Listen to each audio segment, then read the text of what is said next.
Assalamualaikum warahmatullahi wabarakatuh. Muslimin, muslimat, musyahidin, musyahidat dimanapun berada.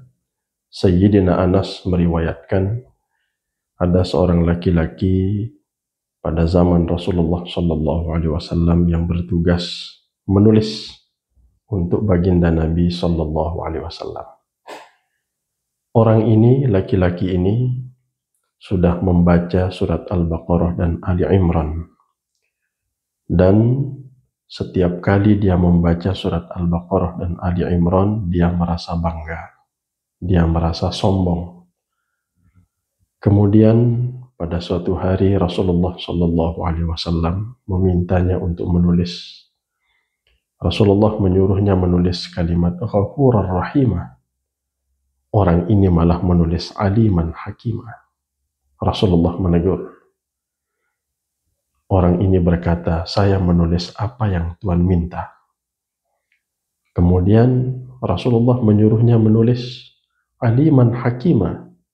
Dia malah menulis Sami'an Basira. Rasulullah menegur, seharusnya kamu menulis Aliman Hakimah. Saya sudah menulis apa yang Tuhan minta, kata orang ini.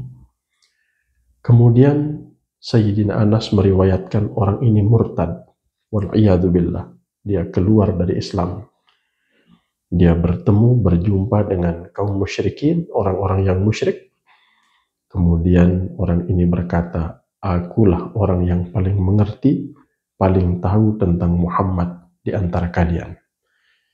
Aku tidak menulis bagi Muhammad kecuali apa yang aku mau.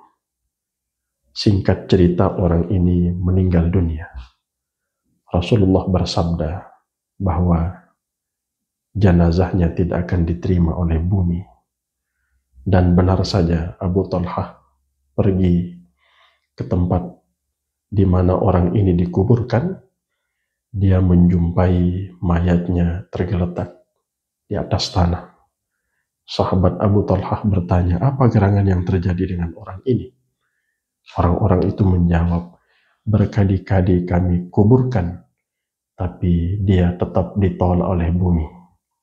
Mudah-mudahan kita terpelihara dari sifat-sifat tercela. Wallahu a'lamu bishawab. Wassalamualaikum warahmatullahi wabarakatuh.